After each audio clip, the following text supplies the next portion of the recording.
नमस्कार, स्वागत है आपका हमारे समाचार में और मैं हूं आपके साथ दिव्या शेखावत। सभी जानते हैं राजस्थान में विधानसभा उपचुनाव हुए, 7 सीटों पर सत्ता काबिज हुई है बीजेपी की और आज इसी मुद्दे पर चर्चा करेंगे। इसके साथ ही चर्चा करेंगे कि राजस्थान में आप कहां हैं, आप यानी कि आम आदमी पार्टी कहां है, लुप्त हो गई है नहीं है, कहां है, तो इस पर भी चर्चा करेंगे। आज मेरे साथ जयपुर जिला उपाध्यक्ष मौजूद है आप पार्टी से, अमित दादी जी, बहुत स्वागत करेंगे और उनका, और उसके साथ ही जानेंगे कि आखिर में आप है कहां। सवाल है जनता का। अमित जी, बहुत स्वागत है आपका। और पहला सवाल तो यही पूछूंगी, कहां है आपके सिंगल इंजन की सरकार? नमस्कार, मैं आपको बताना चाहता हूं हमारी सिंगल इंजन की सरकार नहीं, दो स्टेट में हमारी सरकार है जी। और हमारी स्ट्रेंथ अभी राजस्थान में भी बहुत अच्छी बनती जा रही है। हमारे कार्यकर्ता हमारे साथ में काफ़ी जुड़ते जा रहे हैं, पब्लिक का हमारे साथ में रुझान है और आम आदमी हमारे साथ है। आम आदमी पार्टी आम आदमी के लिए और आम आदमी पार्टी जो है आम आदमी के लोगों के लिए, आम आदमी के लिए काम करती है, उनकी शिक्षा स्वास्थ्य के लिए काम करती है। और राजस्थान में आने वाले नगर निगम के इलेक्शन की तैयारी में इस बार हम आम आदमी पार्टी पूरी तरीके से लग गई है और आने वाले टाइम में बहुत अच्छा इलेक्शन फाइट करेंगे। मतलब सिंगल इंजन की सरकार है। आप कह रहे हैं कि नहीं हमारी तो डबल की है, 2 राज्यों में काम करे। लेकिन अमित जी, राजस्थान में लुप्त सी ही नजर आती है, ना किसी चुनाव में नजर आते हैं, ना कार्यकर्ता कहीं नजर आ रहे। कहाँ चले गए केजरीवाल जी? कहीं जेल क्या चले गए? बाकी लोग भी कहीं ना कहीं वो भी लुप्त हो गए हैं, ऐसा क्यों? नहीं, ऐसा कुछ भी नहीं है। एक्चुअली केजरीवाल जी जेल चले गए थे, उनको फंसाया गया था, वो बात अलग है। उसमें एक प्रेशर रहता है, जब हमारा नेशनल लीडर कहीं उनको फंसा करके अंदर कर दिया जाता है तो लोगों का हौसला थोड़ा सा कमजोर होने लगता है। लेकिन आम आदमी पार्टी के जितने भी कार्यकर्ता हैं बुलंद हौसले वाले हैं और वो वापस पूरी तरीके से अपने जो है मोर्चे को संभाल करके आम आदमी के बीच में अपने काम को वापस स्टार्ट कर दिया है। और उसी के तहत अभी चुनावी रणनीति अभी से बनाना स्टार्ट भी कर दिया है नगर निगम के चुनाव की। दिल्ली में क्या कर रहे हैं? पॉल्यूशन कर दिया, AQI लेवल ही बड़ा तगड़ा पहुंच गया दिल्ली में। तो देखिए, पॉल्यूशन दिल्ली में आज का नहीं, सालों से पॉल्यूशन दिल्ली में होता है और ये कि जो है प्राकृतिक सरकार तो आप लोगों की है, सरकार तो है। पॉल्यूशन कंट्रोल करने के लिए आम आदमी पार्टी ने वहां पे काफी अच्छे, सरकार ने, आम आदमी पार्टी की सरकार ने काफी अच्छे प्रयास किए हैं और पॉल्यूशन ठीक है, धीरे धीरे कंट्रोल होगा, कम होगा। तो वो एक अलग मैटर है कि पॉल्यूशन एक प्राकृतिक जो है वो पॉल्यूशन होता है। चलिए, बहुत शुक्रिया। राजस्थान की बात करते हैं। राजस्थान में हाल ही में विधानसभा उपचुनाव संपन्न हुए हैं। बीजेपी ने 5 सीटें अपने खाते में कर ली हैं। कैसे देखते हैं इस पूरे सिनेरियो को? देखिए, जनता का एक रुझान पर्टिकुलर होता है कि जो प्रेजेंट में सरकार है वो सरकार के ही विधायकों को वो चुनना पसंद करते हैं, ताकि उनको पता है कि हम अगर दूसरी सरकार को, दूसरी पार्टी के कार्य को, अगर उसको विधायक को चुनेंगे तो हमारे काम नहीं हो पाएंगे। तो डेफिनेटली उन जनता का रुझान यही होता है कि जब जो प्रेजेंट में सरकार है उस सरकार के ही विधायकों को वो चुनते हैं ताकि उनके काम भली भांति वो करवा सके। राजस्थान में बहुत सारी सीटें ऐसी थी जिन पर त्रिकोणीय मुकाबला है। अब पहले अपन चलेंगे देवली उनियारा, सबसे हॉट सीट रही है वो इस उपचुनाव की। तो सबसे पहला अगर मुद्दा छेड़ते हैं तो थप्पड़ कांड को छेड़ते हैं। नरेश मीणा जी ने एक IAS अधिकारी को थप्पड़ जड़ दिया, कितना सही मानते हो? नहीं, थप्पड़ मारना, देखो, ये एक जनप्रतिनिधि का काम है, जनता की सेवा करना, जनता का काम करना। और जो है नौकरशाही में कोई तानाशाही अगर कहीं होती है तो उसकी आवाज उठाना, ये नहीं कि जो कानून को हाथ में लेकर के और किसी पे थप्पड़ जड़ दें, वो तो निंदनीय है। इस तरह का गुस्ताखी करना बिल्कुल गलत है, किसी को भी किसी के ऊपर हाथ उठाना गलत है। तो वो वाकई निंदनीय घटना थी। एक जनप्रतिनिधि का कर्तव्य है कि जनता के बीच में और उनके न्याय के लिए अपनी आवाज को उठाए, अपने बुलंद करे। कहीं कोई अगर अन्याय कर रहा है या अपना पद का दुरुपयोग कर रहा है तो उसकी आवाज उठाना चाहिए, इस तरह से थप्पड़ नहीं मारना चाहिए। क्या नरेश मीणा जी की प्लानिंग हो सकती थी चुनाव जो मतगणना चल रही थी उसको प्रभावित करने की? हो सकता है उसमें उनका ये भी कोई इंस्टेंट रहा हो, ये इंटेंशन रहा हो कि उसको प्रभावित करने के लिए इस तरह की उन्होंने अंजाम दिया हो। या फिर जो इसके पीछे उनका उद्देश्य ये भी हो सकता है कि इससे जो है उनको पब्लिसिटी मिलेगी, जो है उनको एक लोगों का समर्थन मिलेगा। लेकिन ऐसा कुछ नहीं है, थोड़ा सा वो उन्होंने गलत डिसीजन लिया, थप्पड़ मारना नहीं चाहिए था। उसके बाद जो माहौल वहां क्रिएट हुआ जिस तरीके से उस प्रदर्शन ने उग्र रूप लिया, कितना सही मानते हो? देखिए, इसके पीछे पूरी मैं फैक्ट बताऊंगा कि पुलिस का पूरा पूरा रोल है इसमें। पुलिस की गलती है। पुलिस विभाग को चाहिए था कि जहां उसने थप्पड़ मारी है, लॉ एंड ऑर्डर को उसने हाथ में लिया है, अगर उसने ऑफेंस किया है तो उसको उसी वक्त उसको गिरफ्तार कर लेना चाहिए था, तो इतना माहौल खराब नहीं होता। माहौल खराब होने के लिए उन्होंने उनको मौका दिया है। वो बाकायदा पूरी जो है लोगों के बीच में वहां उपस्थित होकर के लोगों को इनवाइट कर पाया, वहां एक भीड़ उसने इकट्ठा कर पाया, और उस भीड़ की वजह से वो सब माहौल खराब हुआ। और काफी घंटों तक गिरफ्तारी नहीं होती है तो सवाल खड़ा होता पुलिस प्रशासन पे काफी घंटों तक वो जो है उन्होंने कोई एक्शन नहीं लिया, तो इसके पीछे पुलिस के ऊपर बहुत बड़ा सवाल उठता है। क्या कहोगे, वो जो समर्थक थे नरेश मीणा के लिए लड़ रहे थे, जो प्रदर्शन कर रहे थे, वो बीजेपी के थे, नरेश मीणा के थे?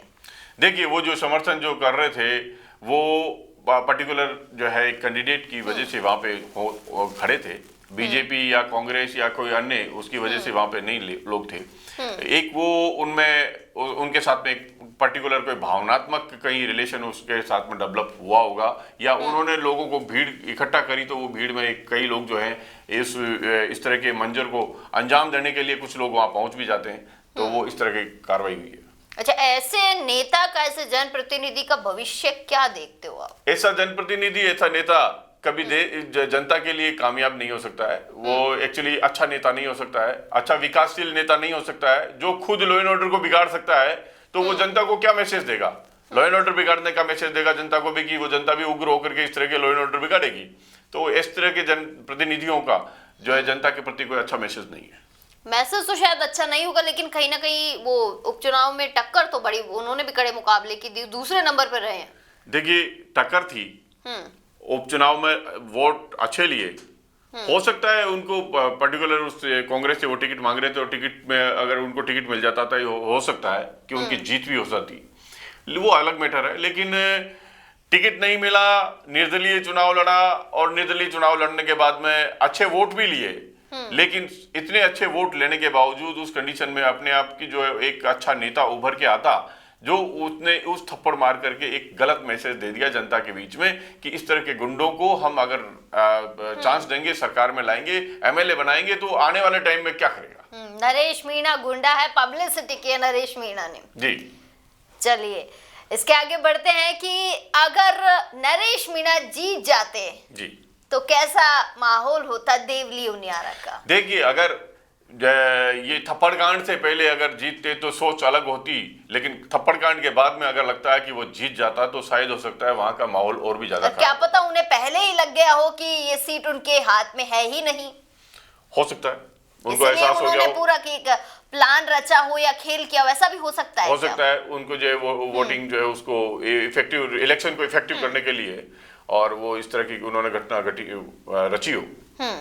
तो हो सकता है उनका प्लान हो ऐसा कहना है आपका? मैं भी उनका प्लान हो सकता है। खीवसर सीट के बारे में तो शायद आप जानते हैं, बड़ी फेमस सीट रही है ये भी, हनुमान बेनीवाल का गढ़ कहा जाता है खीवसर को।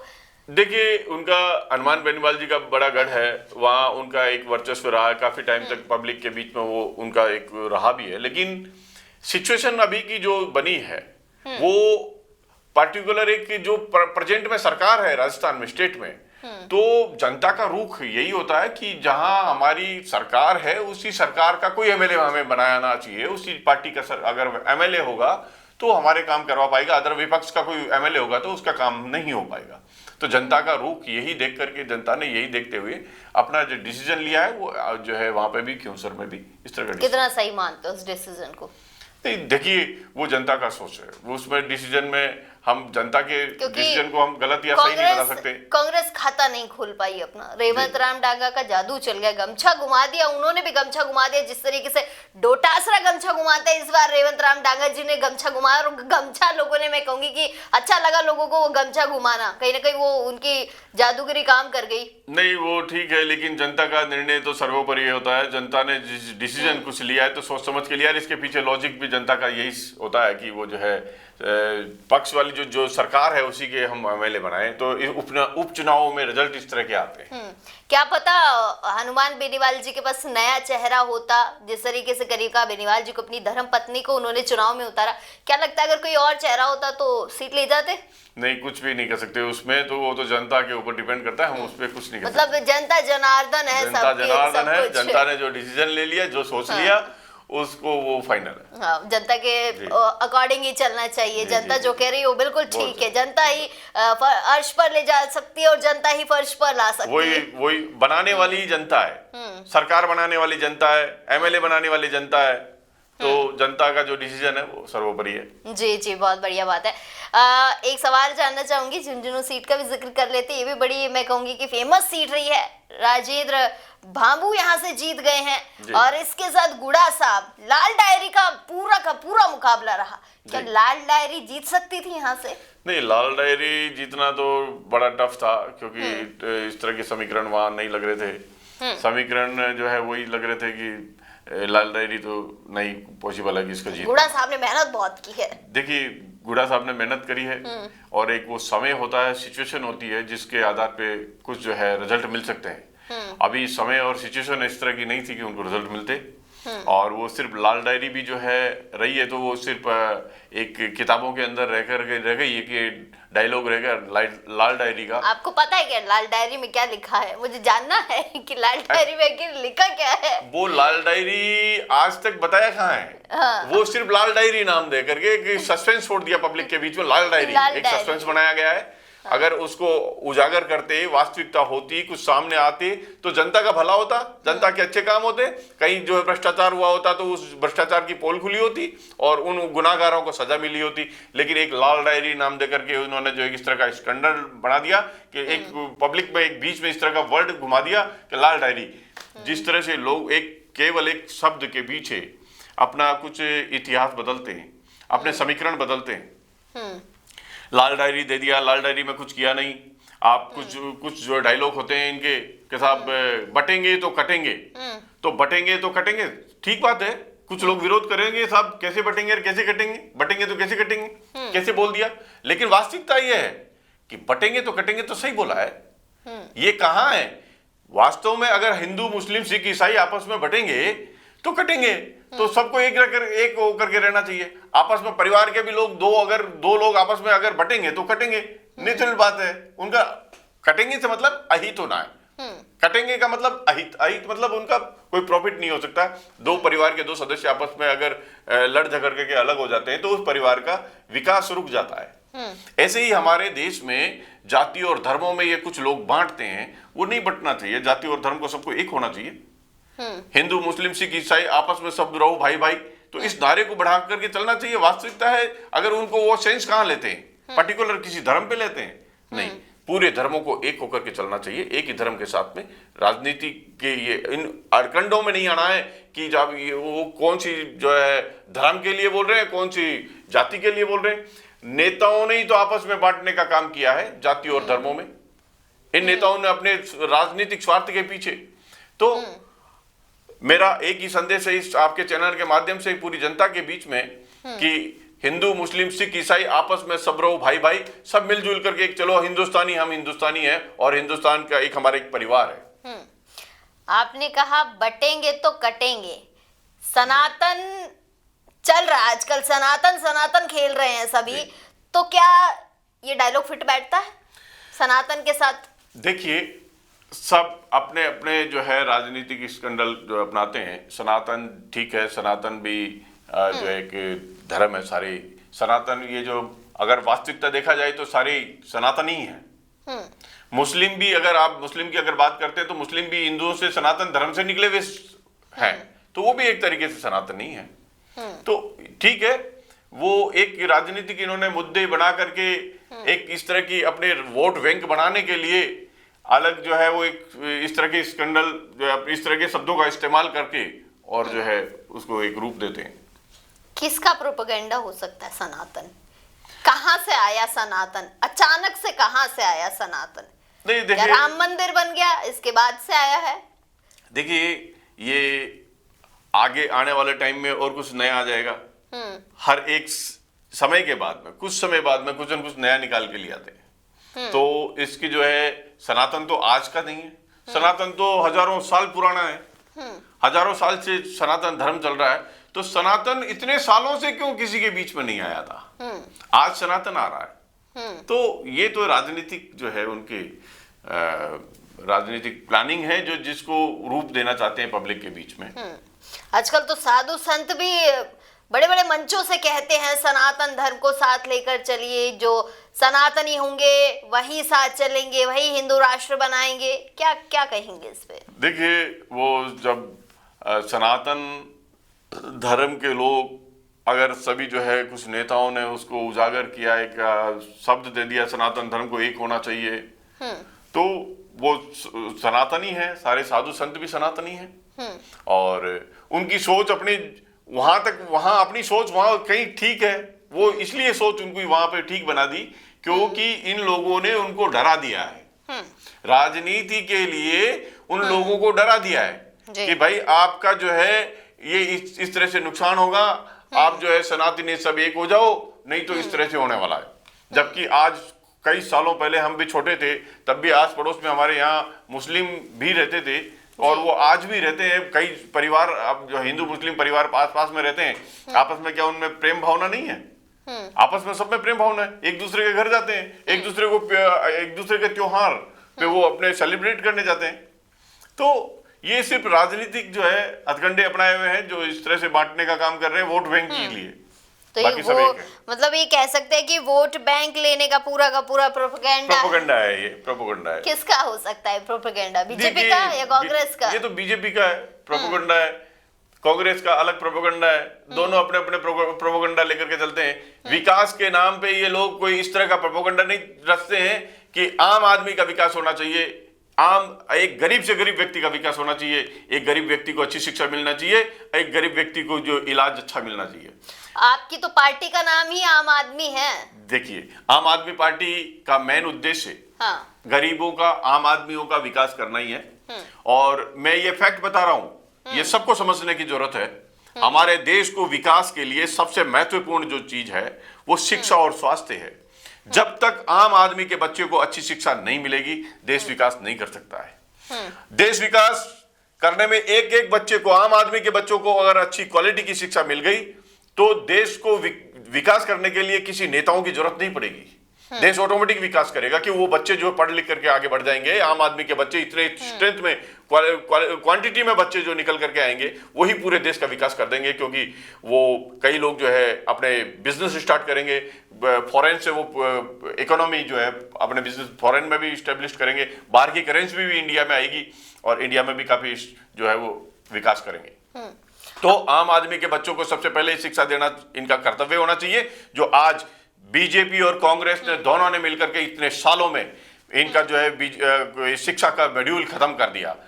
आज 1990 के दशक में, 1990 के टाइम में जब हम स्कूलों में पढ़ा करते थे, सरकारी स्कूलों में, जहां 12 टीचर्स की वहां जरूरत होती थी तो 12 टीचर वहां अवेलेबल होते थे। बिल्डिंग का इंफ्रास्ट्रक्चर उस समय के अकॉर्डिंग ठीक था। वहां इंफ्रास्ट्रक्चर, फर्नीचर जो उस वक्त की नीड थी उसके अकॉर्डिंग ठीक था, लेकिन पढ़ाई भी वहां पे उस माहौल के अकॉर्डिंग ठीक थी। लेकिन आज वो इंफ्रास्ट्रक्चर उनका धीरे धीरे धराशायी होता जा रहा है। काफी सारी स्कूलों की बिल्डिंगें जर्जर अवस्था में, जो कभी भी गिर सकती है, प्लास्टर गिर सकता है। आपको यकीन नहीं होगा, हमारी राजस्थान की राजधानी जयपुर के अंदर और सीएम की कॉन्स्टिट्यूएंसी जो है सांगानेर विधानसभा में, आपको बहुत सारी स्कूल में मैंने विजिट किया था, अभी मैं दंग रह गया कि ये हालत अगर हमारी जयपुर की राजधानी, राजस्थान की राजधानी जयपुर में अगर स्थिति है और वो भी सीएम की विधानसभा में ये स्थिति है, तो आने वाले टाइम में क्या होगा? ये बंद हो जाएंगी सारी स्कूलें। उनका प्लास्टर गिर रहा है, जर्जर अवस्था में है। कुछ स्कूल, एक स्कूल तो ऐसी है जो केवल मात्र एक उसका लकड़ी का डब्बा बना रखे हैं, 2 रूम, और उसके अंदर स्कूल चल रही है। बच्चे कैसे वहां पे, अपने पेरेंट्स कैसे वहां पे पढ़ाएंगे? केवल सरकारी स्कूल के अंदर वो बच्चे पढ़ रहे हैं जिन पेरेंट्स के पास में खाने पीने के लिए भी उनके पास में एक वक्त की रोटी का दाने का व्यवस्था नहीं है। वो गरीब से गरीब व्यक्ति अपने बच्चों को सरकारी स्कूल में भेजने के लिए मजबूर है। बाकी सरकारी स्कूल के टीचर का एक भी बच्चा सरकारी स्कूल में नहीं पढ़ रहा। सबसे बड़ी गंभीर बात है कि वो टीचर का बच्चा स्कूल में नहीं पढ़ रहा, सरकारी स्कूल में, सरकारी टीचर का बच्चा। आश्चर्य करोगे क्यों? उसको पता है, उस सरकारी टीचर को भी पता कि हमारी सरकारी स्कूलों में पढ़ाई क्या होती है। एक मिडिल क्लास का जो बच्चा, एक मिडिल क्लास अपने बच्चों को पढ़ाने के लिए मजबूर है, सरकारी स्कूलों में नहीं पढ़ा करके प्राइवेट स्कूलों में इसलिए मजबूर है कि वो, उसको पता, चाहे उसके पास में पेट्रोल के लिए पैसा नहीं हो, लेकिन वो मजबूर है अपने प्राइवेट स्कूल में पढ़ाने के लिए लाखों रुपए का कर्जा करके। क्यों? उसको पता है कि मेरा बच्चे का फ्यूचर इसका बर्बाद हो जाएगा अगर मैंने इसको सरकारी स्कूल में भर्ती करा दिया तो आज पढ़ाई का स्तर देखो आप सरकारी स्कूलों का बिल्कुल खत्म। आपने उन स्कूलों की ये स्थिति कर दी कि उनको बंद करने की कगार पे ला करके खड़ा कर दिया।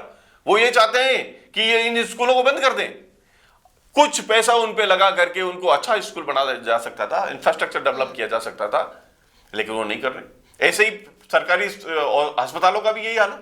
इन्होंने बिजनेस बना दिया इनको, एक तो शिक्षा और स्वास्थ्य दोनों मॉड्यूल को, जिसमें जबरदस्त लेवल पे बिजनेस हो रहा है। तो सवाल या निशान खड़े कर रहे हैं जी बीजेपी सरकार पर या भज्जन लाल सरकार पर? दोनों पे ही है। बीजेपी ने भी यही किया। आज इतने सालों में 70 सालों में कांग्रेस ने क्या किया, बीजेपी ने क्या किया? कुछ नहीं किया। इन्होंने शिक्षा के मॉड्यूल पे क्या किया, आम आदमी के बच्चों की अच्छी शिक्षा के लिए क्या किया? वो बच्चा जो है वो क्या, उसको पढ़ने का अधिकार नहीं है? आम आदमी का बच्चा गरीब परिवार में पैदा हो गया तो क्या उसको पढ़ने का अधिकार नहीं है? उसको भी तो पढ़ने का अधिकार है, उसको भी आगे बढ़ने का अधिकार है, उसको भी ऑफिसर बनने का अधिकार है, उसको भी एक बिजनेसमैन बनने का अधिकार है। लेकिन आज उनके लिए क्या शिक्षा का क्या व्यवस्था है?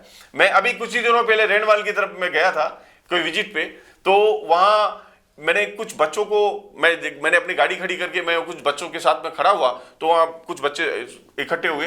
पता नहीं क्यों उन बच्चों को लगा कि यार ये व्यक्ति हमारी कुछ मदद कर सकता है। तो उसने आकर के 2-3 छोटी छोटी बच्चियां थी, कुछ तो आए। मैंने कहा आप कौन सी स्कूल में पढ़ते हैं, कौन सी स्कूल में पढ़ते हैं? मैंने पूछ लिया उनसे। तो कुछ बच्चों ने कहा कि ये फलां क्लास में पढ़ता है, फलां स्कूल में पढ़ता है, सरकारी स्कूल वहीं जो लोकल में है। कुछ बच्चियों ने रिक्वेस्ट करी कि सर हमें वहां एडमिशन नहीं मिल रहा है, स्कूल में हमें उस स्कूल में एडमिशन नहीं मिल रहा है। क्यों नहीं मिल रहा है एडमिशन आपको? कि साहब हमारे पास में आधार कार्ड नहीं है, हमारे पास में आधार कार्ड नहीं है तो हमारे एडमिशन नहीं दे रहे। सरकारी स्कूलों का यह हाल है कि उनके पास में आधार कार्ड नहीं है तो उन गरीब बच्चों को जो पढ़ना चाहते हैं, उनकी भावनाएं वो पढ़ना चाहते हैं, उनको अधिकार है पढ़ने का, उनको शिक्षा नहीं दी जा रही है। तो ये यहाँ के सिस्टम है सरकारी, हमारे जो है सरकार के ये सिस्टम बना रखे कि जिस बच्चे के पास में आधार कार्ड नहीं है उसको एडमिशन नहीं मिलेगा सरकारी स्कूल में। तो बहुत सारी चीजें हैं जो ये देश जो है इसकी वजह से बहुत ज्यादा विकास कर सकता था, जो वो नहीं कर पाया। और जब तक ये मॉड्यूल को नहीं सुधारेंगे ना, शिक्षा और स्वास्थ्य को, जब तक देश विकास बहुत स्पीड से, बहुत अच्छा नंबर 1 इन हमारा जो देश, हमारे देश की क्वालिटी है, हमारे देश के लोगों में एक जज्बात है, वो ताकत है कि वो जो है अगर अच्छा शिक्षा और स्वास्थ्य दे दो, ये पूरे वर्ल्ड में नंबर 1 की पोजीशन बना सकता है हमारा देश। 5 साल राजस्थान सरकार के क्या देखते हो? 5 साल राजस्थान सरकार में देखिए, अभी सरकार तो इनकी बीजेपी की है, चल रही है, जो जैसा भी है, लेकिन जो आज जनता को कहीं ना कहीं पश्चाताप है कि हमसे कहीं डिसीजन गलत हुआ है। आज जनता चुनती है, अच्छा कोई कैंडिडेट आएगा, जनता इस विश्वास में वोट देती है कि हमारा जो है अच्छा मुख्यमंत्री होगा, हमारा अच्छा मंत्री होगा, हमारा अच्छा विधायक होगा जो हमारा विकास करेगा। लेकिन वास्तविकता तो यह है कि जनता हमेशा ही पछताती है, कभी बीजेपी को देकर के तो कभी कांग्रेस को देकर के। इन्होंने बारी बारी से दोनों से थक करके एक हर बार इन्होंने चेंज की है, कभी एक बार सरकार बीजेपी की, एक बार सरकार कांग्रेस की। यह मजबूरी है उस जनता की, क्योंकि बीजेपी आती है, बीजेपी कुछ नहीं करती है, तब वो हाथ थक करके कांग्रेस को लाती है, कांग्रेस भी कुछ नहीं करती है, फिर वापस बीजेपी को लाती है। तो जनता तो इससे त्रस्त है, और जनता के सामने इस बार ऑप्शन है, मौका है कि वो जो है, और जनता का रुझान भी है, ये दोनों से थक गए, आने वाले टाइम में आम आदमी पार्टी को एक मौका देंगे। तो आम आदमी पार्टी इतने दिन से क्यों सो रही है सर? मौका तो आप लोगों के पास अभी भी था। नहीं, देखिए मौका था, और उस वक्त की सिचुएशन एक बहुत ही जबरदस्त सिचुएशन थी कि एक दबाव था। दबाव ये था कि आम लोगों के ऊपर दबाव था, आम लोगों के कार्यकर्ताओं पे दबाव था। वो ये दबाव था कि हमारे बड़े बड़े लीडर्स को, नेताओं को झूठे केसों में फंसा करके उनको जेल में भेज दिया था। वो एक प्रेशर था कि यार वो सबसे पहले तो उनको बाहर निकाला जाए। एक ईमानदार व्यक्ति, किसी भी ईमानदार व्यक्ति को उठा करके जेल में डाल दो, झूठे केस लगा करके, उसकी छवि कहीं ना कहीं पब्लिक के बीच में ये जाना शुरू हो जाती है, यार कुछ तो किया होगा जब भी जेल में। और वास्तविकता ये है, किसी भी आम आदमी को डाल दो, वो 2 साल तक तो उसका केस चलता ही रहेगा, वो जब तक फ्री नहीं होगा, और जब तक फ्री नहीं होगा जेल से बाहर नहीं निकलेगा। उन धाराओं में केस लगाया इन्होंने। पहले मनीष सिसोदिया, उसके बाद अरविंद केजरीवाल। सबसे पहले सत्येंद्र जैन को अंदर डाला, उसके बाद में मनीष सिसोदिया को जेल में डाला। और देखो, बड़ी आश्चर्य की बात, आप ये देखो, जिन 2 मॉड्यूल में जबरदस्त काम हो रहा था दिल्ली में, शिक्षा और स्वास्थ्य के मॉड्यूल पे जबरदस्त लेवल पे पूरे वर्ल्ड में हमारा ये मॉड्यूल जो है फेमस हुए, और बहुत सारे वहां के बाहर के जो है मंत्री वगैरह यहाँ आकर के उन मॉड्यूल को उन्होंने देखा। वहां पे भी वो लोग इस तरह का मॉड्यूल बनाना चाहते हैं।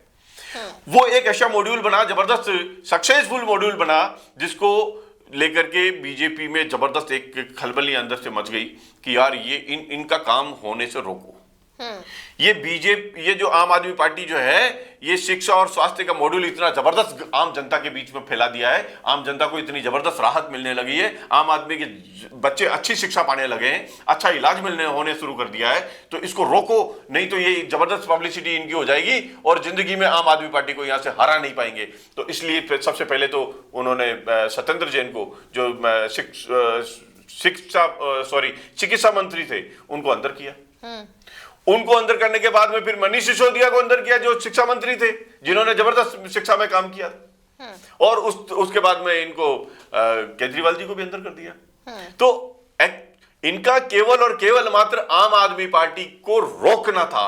इनके काम को रोकने की वजह से, रोकने के लिए इनकी जो है एक बढ़ती हुई पब्लिसिटी को, अच्छे मैसेज जा रहा था पब्लिक के बीच में, उसको रोकने के लिए इन्होंने अंदर किया है। मतलब कहीं ना कहीं बीजेपी आम आदमी पार्टी को तोड़ना चाहती थी। बिल्कुल तोड़ना चाहती है। एक पिलर गिरेगा तो सारे के सारे गिरेंगे। इन्होंने हर हथकंडे अपना लिए, हर प्रयास कर लिया, काफी मंत्रियों से, काफी विधायकों से, काफी नेताओं से ये प्रयास कर लिया कि कैसे भी टूट जाए, लेकिन आम आदमी के जो नेता है वो आम आदमी की सोच के साथ में, और वो कहीं टूटने वाले नहीं है। चलो एक आखिरी सवाल के साथ इस वार्ता को खत्म करते हैं। राजस्थान में क्या तैयारी है आम आदमी पार्टी की, क्या भविष्य है? किस तरीके से आपका सिंबल है झाड़ू, क्या सफाई करेंगे कि बढ़िया चीज राजस्थान में रह जाए और चमकती हुई दिखाई पड़े? राजस्थान में आने वाले टाइम में जनता जो है आम आदमी पार्टी को एक उम्मीद की नजर से देख रही है। आम आदमी पार्टी को एक उम्मीद की नजर से देख रहा है कि दोनों पार्टियां, बीजेपी कांग्रेस से थक चुके हैं, और इस बार वो जो मौका देंगे आम आदमी पार्टी को देंगे, और आम आदमी पार्टी जो है इस पूरी गंदगी को साफ करेगी। आम आदमी पार्टी का विकास केवल मात्र इसी वजह से हुआ है कि ताकि उस गंदगी को साफ किया जाए, उस भ्रष्टाचार को खत्म किया जाए, विकास की राजनीति की जाए। उसी उद्देश्य के साथ में आम आदमी पार्टी का विकास हुआ था, और आम आदमी पार्टी राजस्थान में भी विकास करके रहेगी। चलिए, बहुत शुक्रिया अमित जी। तो आज आपने बहुत कीमती समय दिया, उसके लिए बहुत बहुत शुक्रिया। ये थे मेरे साथ अमित दादी जी, जयपुर जिला उपाध्यक्ष आप पार्टी से। कई सारी चीजें बताई है अमित जी ने। राजस्थान विधानसभा उपचुनाव को लेकर भी हम लोगों ने बात की है, किस तरीके से देवली उनियारा की सीट हो या खीवसर सीट हो, दौसा की सीट हो, झुंझुनू की सीट हो, सभी सीटों पर अमित जी ने अपने विचार व्यक्त किए हैं। इसके साथ ही साथ आप पार्टी क्या कुछ राजस्थान में नया करने वाली है, क्या कुछ दिल्ली में चल रहा है, और किस तरीके से अमित जी ने भ्रष्टाचार के आरोप लगाए हैं कि बीजेपी का प्रोपेगेंडा है कि किसी भी तरीके से आम आदमी पार्टी को खत्म किया जाए। तो फिलहाल के लिए मेरे साथ बस इतना ही। फिर एक बार मिलेंगे नए एपिसोड में एक नई शख्सियत के साथ, इसी प्लेटफॉर्म पर हमारा समाचार के साथ। तो देखते रहिए हमारा समाचार। नमस्कार।